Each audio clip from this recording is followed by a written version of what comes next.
সুপ্রিয় শ্রোতা, গল্প পাঠের আসর চ্যানেলে শুনতে যাচ্ছেন হুমায়ুন আহমেদের রচিত কুটুমিয়া উপন্যাসটির দ্বিতীয় পর্ব। আমি ওয়ারা করিম, সাথে থাকুন। রাত বেশি হয়নি, 11:40। আলাউদ্দিন রাত 2-2:30টার আগে কখনো ঘুমাতে যান না। গভীর রাতেই তার লেখালেখি ভালো হয়।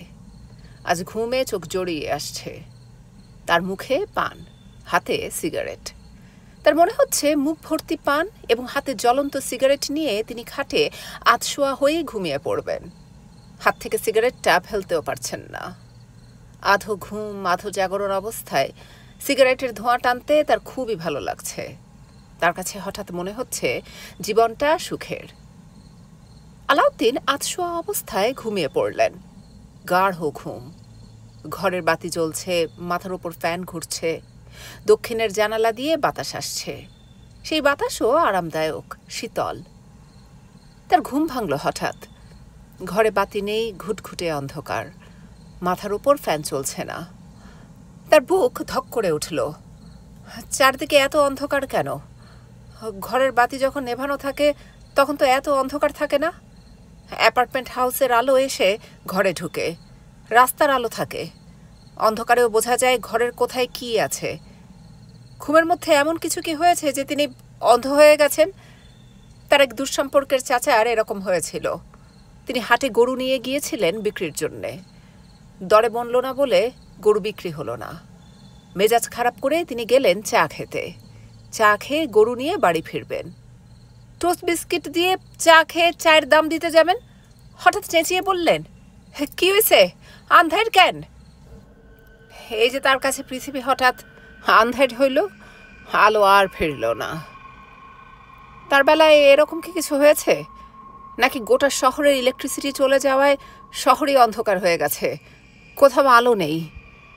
ঘটনা মনে হয় এরকমই। ইলেকট্রিসিটি নেই বলেই ফ্যান ঘুরছে না। ফ্যান ঘুরলে ফ্যানের ক্যাটক্যাট আওয়াজ থাকতো। কুটুমিয়া মোমবাতি এনে রেখেছিল। মোমবাতিটা কোথায় আলাউদ্দিনের মনে পড়ছে না। খাটের পাশের টেবিলে রাখার কথা। টেবিলটা কোথায়? গভীর অন্ধকারও এক সময় চোখে শুয়ে যায়। এই অন্ধকার চোখে শুয়েছে না কেন? খাটের নিচে শব্দ হলো, ফোঁস করে নিঃশ্বাস ফেলার শব্দ। আলাউদ্দিন চমকে উঠলেন। হঠাৎ তার মনে হলো জীবিত কোনো প্রাণী খাটের নিচে আছে। প্রকাণ্ড কোনো প্রাণী 4 পায়ে খাটের নিচে ঘুরছে। প্রাণীটার নিয়মিত নিঃশ্বাসের শব্দ এখন তিনি পাচ্ছেন। ফোঁ ফোঁস, ফোঁ ফোঁস। তার গায়ের বোটকা গন্ধ নাকে লাগছে। খাটের নিচে গাদা করা খবরের কাগজ।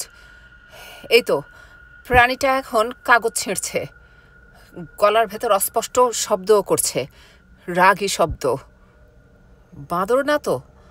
পুরনো ঢাকায় প্রচুর বাঁদর আছে। জানালা খোলা থাকলে মাঝে মাঝে এরা ঘরে ঢুকে পড়ে, নানানভাবে মানুষজনকে বিরক্ত করে। এই অঞ্চলেও হয়তো বাঁদর আছে, তিনি জানেন না। আলাউদ্দিন কি করবেন ভেবে পেলেন না। একবার তার মনে হলো এটা দুঃস্বপ্ন। রাতের খাওয়া বেশি হয়ে গেছে, বদহজম হয়েছে। বদহজম থেকে দুঃস্বপ্ন দেখছেন। তিনি থাকেন 6 তলায়, দরজা বন্ধ করে শুয়েছেন। বাঁদর আসবে কোত্থেকে? না, একটু ভুল হয়েছে। তার ঘরের দরজা খোলাই ছিল। দরজা বন্ধ করার আগেই তিনি ঘুমিয়ে পড়েছেন। তার ঘরের দরজা খোলা থাকলেও বন্য কোনো পশু এসে ঘরে ঢুকবে না। তিনি তো সুন্দরবনের ভেতর কোনো ফরেস্টের বাংলোতে বাস করছেন না। সমস্যাটা কোথায়? খাটের নিচে কাগজ ছেঁড়া এখনো চলছে। অদ্ভুত একটা কথা আলাউদ্দিনের মাথায় এলো। তার খাটের নিচে কুটুমিয়া বসে নেই তো, হামাগুড়ি দিয়ে বসে আছে, কাগজ ছিঁড়ছে। মাথা খারাপ মানুষদের পক্ষে এই কাজটা করা অস্বাভাবিক কিছুই না। সেতাবগঞ্জের এক পাগল ছিল, হামাগুড়ি দিয়ে এক জায়গা থেকে আরেক জায়গায় যেত। পাগলের নাম সওদাগর। কেউ যদি জিজ্ঞেস করত, সওদাগর তুমি হাঁটো না কেন? সওদাগর বলতো, হাঁটলে ব্যালেন্সের সমস্যা হয় ভাইজান। সওদাগর পাগলা অনেক ইংরেজি জানত, কথাবার্তা বলতো খুবই স্বাভাবিকভাবে, শুধু হাঁটতো 4 পায়ে। কে জানে, কুটুও হয়তো সওদাগরের মতোই মানসিক রোগী।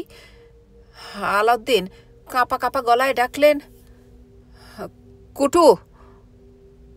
খাটের নিচ থেকে সঙ্গে সঙ্গে উত্তর এলো, জি স্যার। আলাউদ্দিনের সারা শরীর হিম হয়ে গেল। এটা হতেই পারে না, খাটের নিচে কুটু মিয়া বসে থাকবে কেন? তিনি আবারও ডাকলেন, কুটু! কুটু সঙ্গে সঙ্গে বলল, জি স্যার। আলাউদ্দিন জিজ্ঞেস করলেন, তুমি এখানে কি করছো? কিছু করতেছি না স্যার। খাটের নিচে বসে আছো কেন? কুটু জবাব দিল না। ফোঁ ফোঁস ফোঁ ফোঁস শব্দ করতে লাগলো। আলাউদ্দিন ভয়ে জমে গেলেন। বন্য পশুর চেয়ে মস্তিষ্ক বিকৃত মানুষ অনেক ভয়ঙ্কর। কুটুর উপর অশুভ কোনো কিছুর ভর হয়নি তো? আলাউদ্দিন আয়াতুল কুরসি সূরাটা পড়ার চেষ্টা করলেন। এই সূরাটা একবার ঠিকমতো পড়ে হাততালি দিলে খারাপ জিনিস দূর হয়ে যায়। হাততালির শব্দ যত দূর যায়, অশুভ জিনিসগুলি তত দূরেই যায়। আলাউদ্দিন সূরা পড়া শেষ করেছেন, কিন্তু হাততালি দিতে পারছেন না। হাততালি দেবার ক্ষমতা তার নেই। দুটি হাতই অসাড় হয়ে পড়ে আছে, যেন এই হাত দুটো তার নিজের না, অন্য কারোর হাত। এই দুই হাতের ওপর তার কোনো নিয়ন্ত্রণ নেই। আলাউদ্দিন চিৎকার করতে যাবেন, আর তখনই খুট করে শব্দ হলো। ঘরের বাতি জ্বলে উঠল, ফ্যান ঘুরতে লাগলো। আলাউদ্দিন ভাঙা গলায় ডাকলেন, কুটু মিয়া! কুটু মিয়া! থপ থপ শব্দ করে কে যেন আসছে। কুটু মিয়াই আসছে, সে ছাড়া আর কে হবে? তার ঘরের দরজা ভেজানো। কেউ এসে দরজায় দাঁড়িয়েছে। কুটু মিয়া! জি স্যার। ভেতরে আসো। দরজা ঠেলে কুটু মিয়া ঢুকল। তার হাতে পানির গ্লাস। পানির গ্লাসে বরফ ভাসছে। পানির গ্লাস দেখে আলাউদ্দিনের মনে হলো তৃষ্ণায় তার বুক ফেটে যাচ্ছে। এক গ্লাস পানিতে তার হবে না, এক কলসি পানি দরকার। কুটুকে দেখে তার লজ্জা লাগছে। সহজ স্বাভাবিক একজন মানুষ। তিনি ডেকেছেন বলে বুদ্ধি করে পানির গ্লাস নিয়ে চলে এসেছে, অথচ তিনি তার সম্পর্কে কত কিছু ভেবেছেন। মস্তিষ্ক বিকৃত, ভূতের ভর হয়েছে। ছি! কুটু! জি স্যার। হঠাৎ কারেন্ট চলে গিয়েছিল, গরমে ঘুমটা ভেঙে গেল। পানি এনে ভালো করেছ, খুবই পানির পিপাসা হয়েছিল। আলাউদ্দিন এক নিঃশ্বাসে পানির গ্লাস শেষ করে কুটুকে বললেন, কুটু দেখো তো আমার খাটের নিচে কিছু আছে কিনা। কুটু নিচু হয়ে খাটের নিচ দেখল। নিচু গলায় বলল, কিছু নাই স্যার। আলাউদ্দিন বললেন, একটা দুঃস্বপ্ন দেখেছিলাম, কোনো একটা জন্তু আমার খাটের নিচে বসে আছে। হাতে মুখে একটু পানি দেন। দিব, হাতে মুখে পানি দিব। তুমি আরেক গ্লাস ঠান্ডা পানি আনো। কুটু মিয়া পা থপ থপ করতে করতে চলে গেল। আলাউদ্দিন খাট থেকে নামলেন। নিচু হয়ে খাটের নিচটাই উঁকি দিলেন। খাটের নিচে কেউ নেই তা ঠিক, তবে খাটের নিচে গাদা করে রাখার সমস্ত খবরের কাগজ কুচি কুচি করে ছেঁড়া। তিনি দুঃস্বপ্ন দেখেননি। কেউ একজন খাটের নিচে বসে সত্যি সত্যি কাগজ ছেড়েছে। হাজী একরামুল্লাহ অবাক হয়ে বললেন, তোমার ঘটনা কি? আলাউদ্দিন চুপ করে রইলেন। একরামুল্লাহ সাহেব তাকে দেখে এত বিস্মিত হচ্ছেন কেন তা তিনি বুঝতে পারলেন না। এক সপ্তাহ পরে এসেছেন, এজন্যেই কি? তিনি মুক্তি প্রকাশনের পোষা লেখক, তাই বলে প্রতিদিন আসতে হবে এমন তো কথা নেই। হাজী সাহেব গলা খাকাড়ি দিয়ে বললেন, তুমি তো আগে প্রতিদিনই একবার বাংলা বাজার আসতে, এবারে 6 দিন পর এলে কি ব্যাপার? তাও আমি লোক পাঠিয়ে খবর দিয়েছিলাম বলে আসা। ঘটনা কি?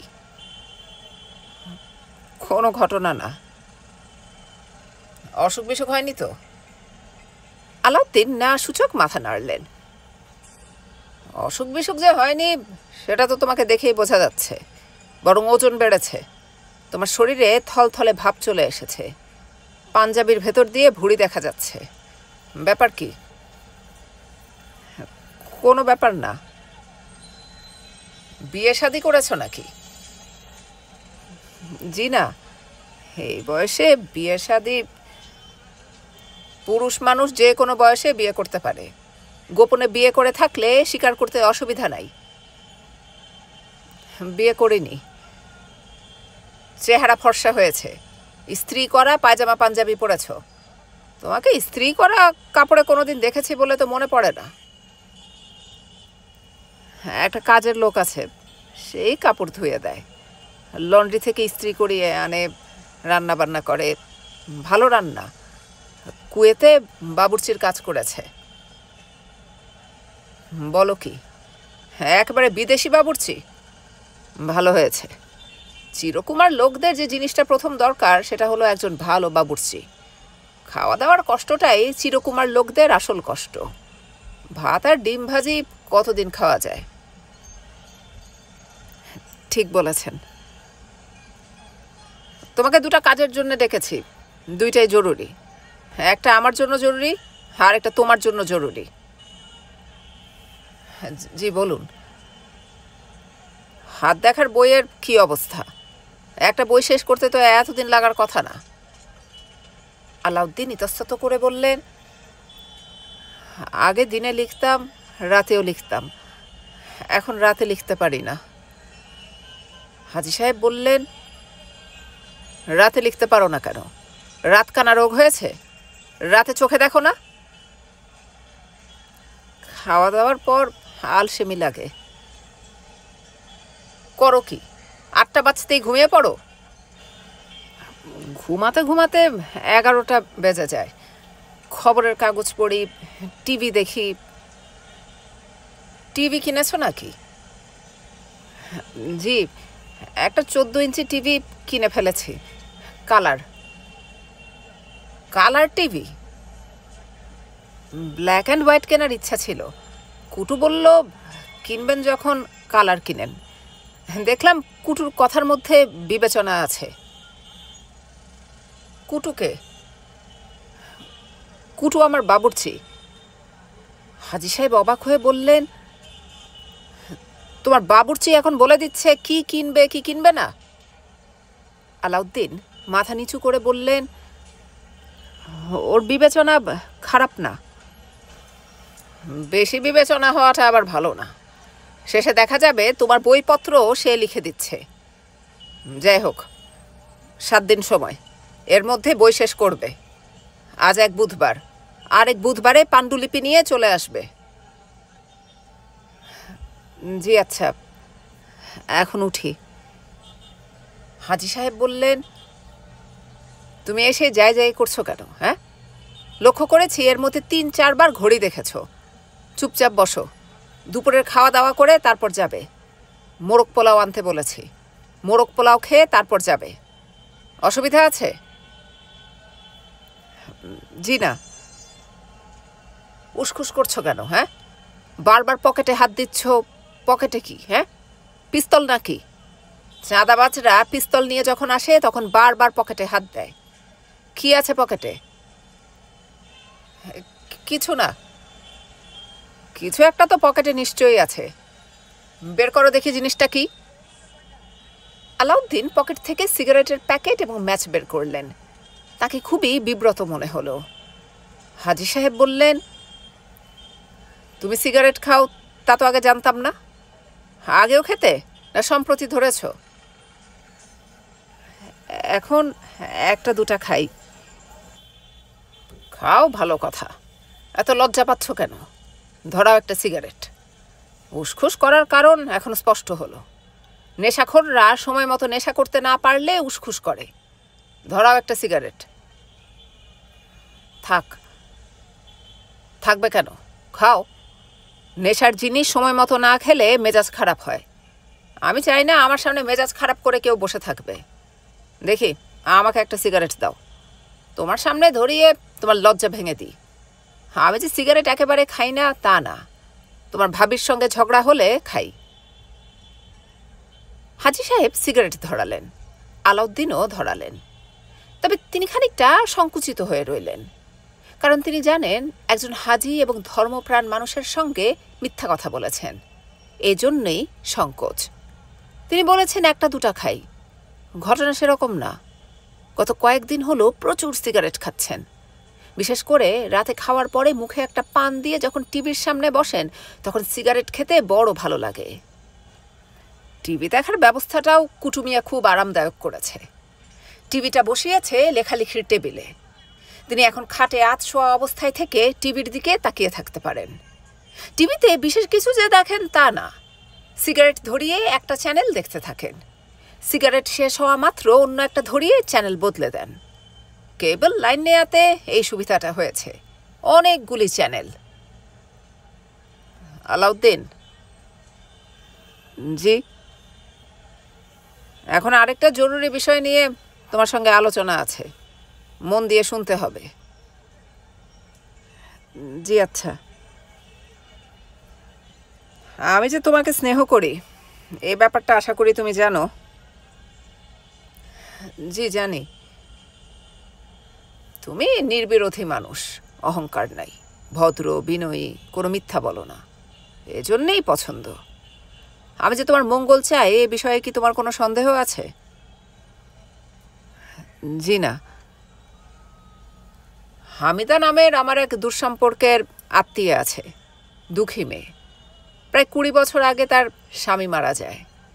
মেয়েটা পড়ে যায় অকুল সমুদ্রে। মেয়েটা রূপবতী। তাকে বিয়ে করানোর জন্যে আমরা চেষ্টা করছি, সে রাজি হয় না। তার প্রতিজ্ঞা জীবনে বিবাহ করবে না।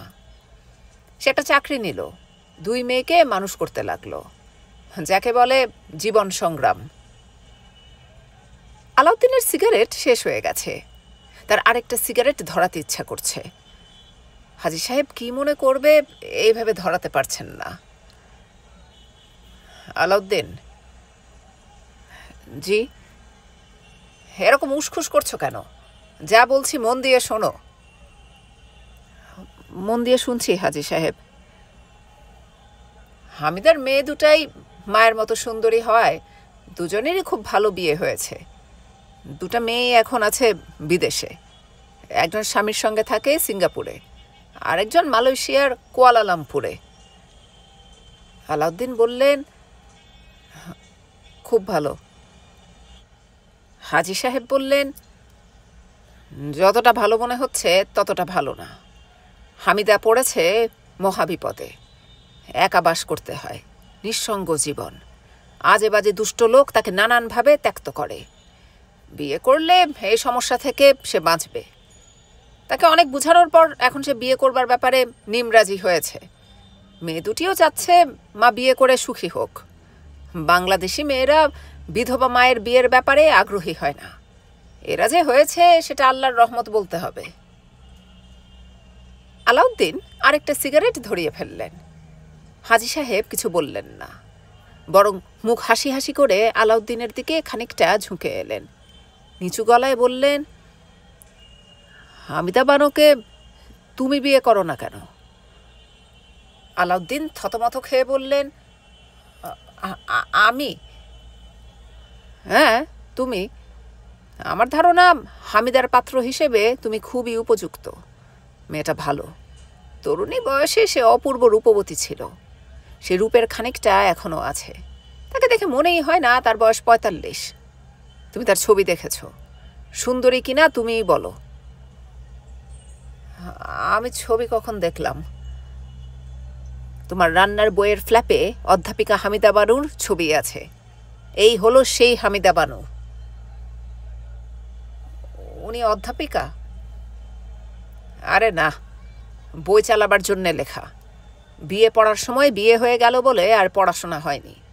এখন এজি অফিসে কাজ করে, জুনিয়র অডিটর। মাসে সব মিলিয়ে ঝিলিয়ে 6-7 হাজার টাকার মতো বেতন পায়। তোমাদের দুজনের সংসার এই টাকায় চলে যাবার কথা। তোমার এই বিষয়ে মত কি? আলাউদ্দিন বিব্রত গলায় বললেন, বিয়ের কথা কখনো ভাবিনি। হাজী সাহেব বিরক্ত গলায় বললেন, কখনো ভাবুনি বলে যে কোনোদিন ভাববে না তা তো না। এখন ভাবো। এখন ভাববো? তুমি এমন ভাব করছো যেন এই মুহূর্তেই তোমাকে বিয়ে করতে হবে। তুমি হ্যাঁ বলবে আর আমি কাজীকে ডেকে নিয়ে আসবো। চিন্তা ভাবনা করো, সময় নাও। আত্মীয় স্বজনের সঙ্গে আলাপ করতে চাইলে আলাপ করো। জি আচ্ছা। তোমার বয়স কত? এই নভেম্বরে 53 হবে। অনেক বয়স, বিয়ে করার বয়স না, কবরে চলে যাওয়ার বয়স। যাই হোক, চিন্তা করে বলো। জি আচ্ছা। মেয়েকে যদি দেখতে চাও, কথাবার্তা বলতে চাও, সেই ব্যবস্থাও করা যায়। একদিন বিকেলে বাসায় গিয়ে চা খেয়ে এলাম। জি আচ্ছা। কবে যাবে বলো? আপনি যেদিন ঠিক করবেন সেদিনই যাব, আপনার বিবেচনা। আমার বিবেচনা যদি হয় তাহলে আজই চলো। আলাউদ্দিন হতাশ গলায় বলল, আজ যাব? হাজী সাহেব বিরক্ত গলায় বললেন, কথা শুনে চিমসা মেরে গেলে কেন? হ্যাঁ, আজ যাওয়াই তো ভালো। কোনো কিছু ঝুলিয়ে রেখে লাভ নেই। দুপুরে খাওয়া দাওয়া করে বিকালে কোনো খবর না দিয়ে চলে গেলাম। হামিদাকে বললাম, হামিদা, আমার এক লেখককে নিয়ে এসেছি, ভালো করে চা খাওয়া। অসুবিধা আছে? জি না। অসুবিধা থাকলে বলো। তোমার মুখ দেখে মনে হচ্ছে আমি জোর করে তোমাকে বিয়ে দিচ্ছি। এখানে জোর করার কিছু নেই। হায়াত, মত, রিজিক, ধন, দৌলত এবং বিবাহ, এই 5টা জিনিস আল্লাপাক নিজে দেখেন। আল্লাপাক না চাইলে বিবাহ হবে না। জি, তা তো ঠিকই। আলাউদ্দিন আরেকটা সিগারেট ধরালেন, তবে তার মন খুবই খারাপ হয়ে গেল। বিবাহ সংক্রান্ত কথাবার্তায় যে মন খারাপ হয়েছে তা না। মন খারাপের প্রধান কারণ আজ দুপুরে মোরগ পোলাও খেতে হবে। হাজী সাহেব যে দোকান থেকে মোরগ পোলাও আনান, সেই দোকানের মোরগ পোলাও অত্যন্ত ভালো। কিন্তু যত ভালোই হোক, কুটুমিয়ার রান্নার পাশে কিছুই না। আজ দুপুরে কুটুমিয়া বিশেষ আয়োজন করেছে। ইলিশ মাছের ডিম রাঁধছে, ইলিশ মাছের ডিমের ঝোল, ইলিশ মাছের ডিমের ভাজা। এই 2 জিনিস আগেও একদিন খেয়েছেন, মনে হয়েছে বেহেশতি কোনো খানা। আজ সেই 2 আইটেম আবার রাঁধতে বলে এসেছেন। কুটু এই 2টা তো রাঁধবেই, তার সঙ্গে বাড়তি এমন কোনো আইটেম করবে যে সম্পর্কে তিনি কোনো চিন্তাই করেননি। কবে যেন পাতার একটা বড়া খেয়েছেন, আহা কি জিনিস! বেসনে ডুবিয়ে গরম গরম ভেজে পাতে দিয়েছে। খাওয়ার সময় মনে হয়েছে বিশাল কোনো বট গাছের সব পাতা যদি এরকম বেসনে ভেজে দিয়ে দেয়, তিনি খেয়ে ফেলতে পারবেন। আলাউদ্দিন। জি। তোমাকে দুশ্চিন্তাগ্রস্ত মনে হচ্ছে। জি না, দুশ্চিন্তাগ্রস্ত না। তোমার মন না চাইলে থাক, যেতে হবে না। আমি আমার ভাগ্নিকে নিয়ে বিপদে পড়েছি তা কিন্তু না। হামিদার পাত্র হিসেবে তোমাকে আমার পছন্দ, এটাই আমার আগ্রহের কারণ। আমি আপনার সঙ্গে বিকালে যাব। তোমার কথা শুনে ভালো লাগলো। আমি নিশ্চিত আমার ভাগ্নির সঙ্গে কথা বললে তোমারও ভালো লাগবে। অতি বুদ্ধিমতী মেয়ে, তোমাদের 2 জনের মিলবেও ভালো। তোমার বুদ্ধি কিছু কম আছে, তোমার কম বুদ্ধি ওই মেয়ে পুষিয়ে দেবে। আলাউদ্দিন কিছু বললেন না, চুপ করে রইলেন। হাজী সাহেব বললেন, তোমার বুদ্ধি কম বলেছি, এতে রাগ করনি তো? জি না। তোমাকে অত্যধিক স্নেহ করি বলেই বলছি, স্নেহ না করলে বলতাম না। দুপুরে মোরগ পোলাও খুবই ভালো ছিল, কিন্তু আলাউদ্দিন তেমন মজা পেলেন না। তার মন পড়ে রইল ইলিশ মাছের ডিমে। দুপুরের খাওয়ার পর তিনি হাজী সাহেবের বইয়ের দোকানে কিছুক্ষণ ঘুমালেন। বিকেলে গেলেন হাজী সাহেবের সঙ্গে তার ভাগ্নির বাসায় চা খেতে। এই ঘটনায় তিনি যে কোনো উত্তেজনা অনুভব করলেন তা না, দায়িত্ব পালনের মতো যাওয়া।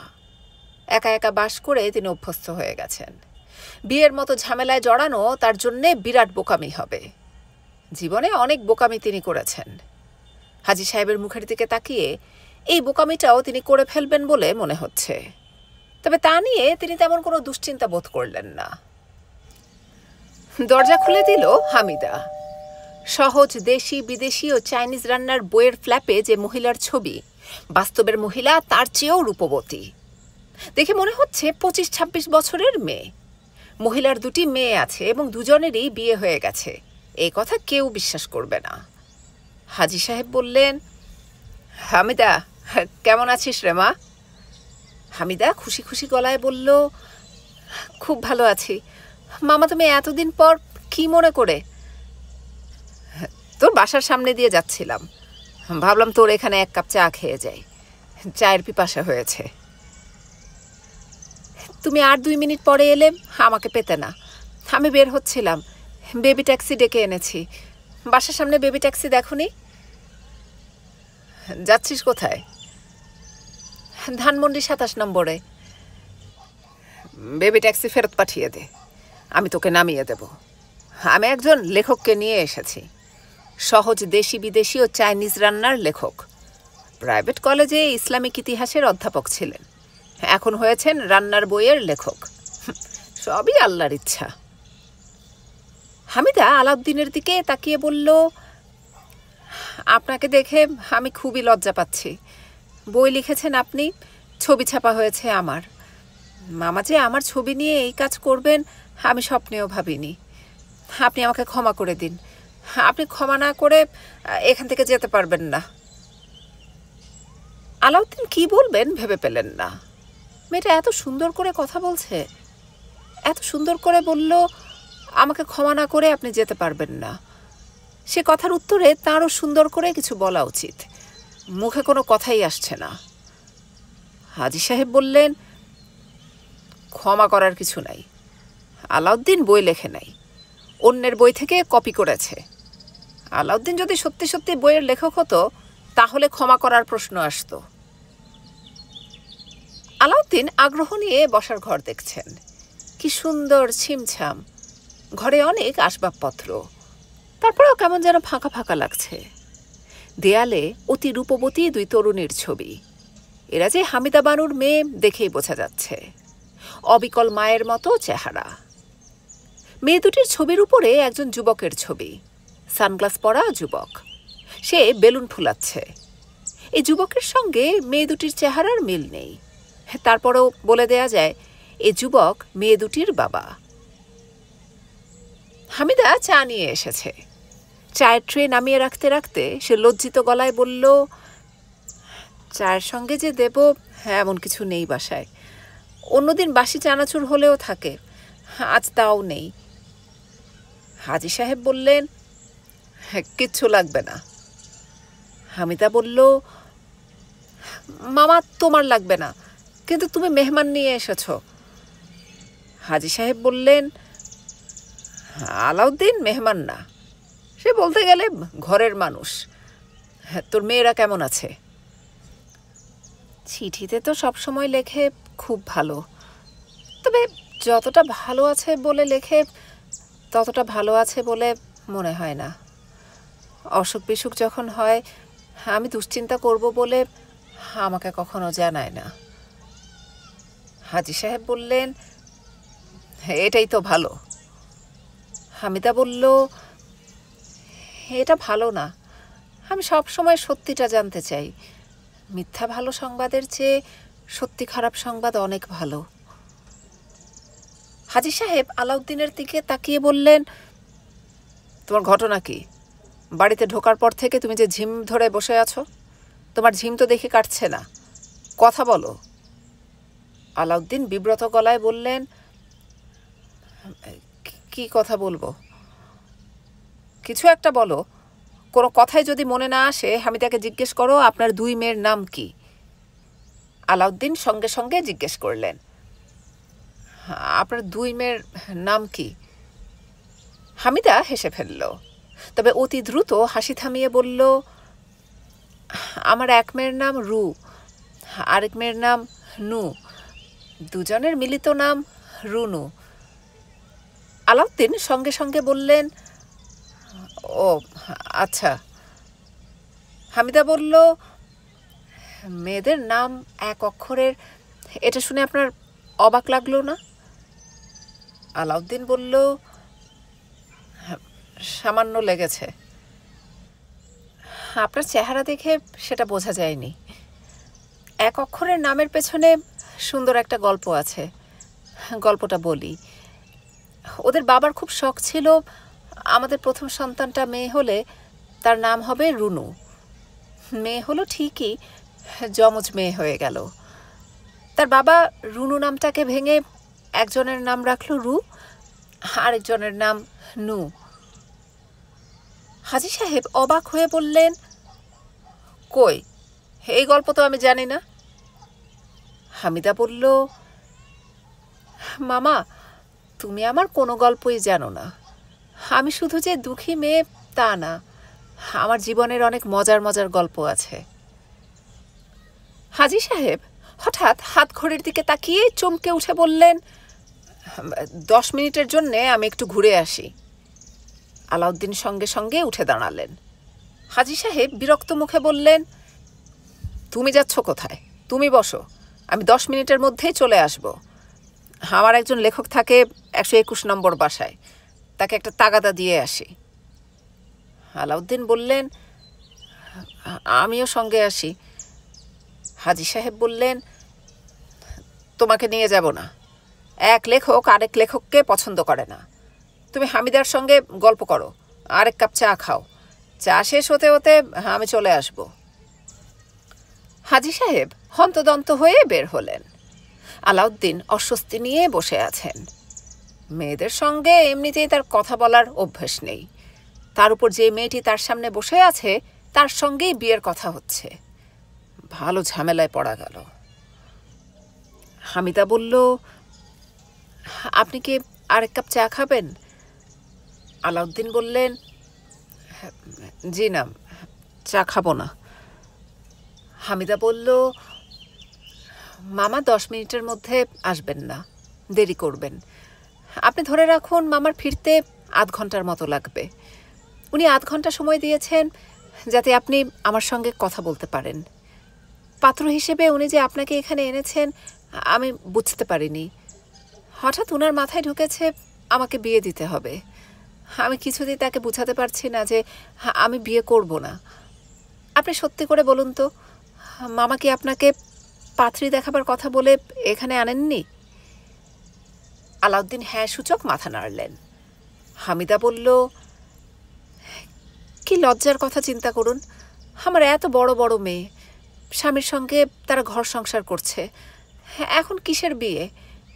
বিয়ে যদি করতাম আগেই করতাম। তা তো ঠিকই। হামিদা বিরক্ত গলায় বলল, আগে বিয়ের কথা বললে চিৎকার চেঁচামেচি করতাম, এখন বিরক্ত হয়ে চুপ করে থাকি। এর থেকে মামার ধারণা হয়েছে আমি নিমরাজি। ছি। আলাউদ্দিন বললেন, আপনি আমার উপর রাগ করবেন না। হামিদা বলল, আপনার উপর কেন রাগ করব? কেউ যদি ভুলিয়ে ভালিয়ে আপনাকে নিয়ে আসে আপনি কি করবেন? আলাউদ্দিন বললেন, আমার খুব সিগারেট খেতে ইচ্ছা করছে, আমি বারান্দা থেকে একটা সিগারেট খেয়ে আসি। বারান্দায় সিগারেট খেতে হবে না, এখানেই খান। সবচেয়ে ভালো হয় আমি যদি চলে যাই। আজ সারাদিন বাইরে কাটিয়েছি, শরীর ঘামে চটচট করছে। মামা এসে যদি দেখেন আপনি নেই তাহলে আপনার উপর খুব রাগ করবেন। আপনি মামার রাগকে ভয় করেন না? জি করি। তাহলে চুপচাপ বসে থাকুন, আমি আবার চা নিয়ে আসছি, চা খান। গল্প করে আধ ঘন্টা সময় পার করে দিন। আমি আসলে গল্প করতে পারি না। আপনার জীবনের মজার কোনো ঘটনার কথা বলুন। আলাউদ্দিন হতাশ গলায় বললেন, আমার জীবনে আসলে মজার কোনো ঘটনা ঘটেনি। কখনো ঘটেনি? জি না। ঘটতেই হবে। আমার ধারণা আপনার জীবনে প্রচুর মজার ঘটনা ঘটছে, কিন্তু আপনি বুঝতে পারছেন না। যে পোকা মিষ্টি আমের ভেতর জন্মায় সে মিষ্টি রসের ব্যাপারটা ধরতে পারে না। সে মনে করে সে তার জীবনটা রসকসহীন অবস্থায় পার করে দিচ্ছে।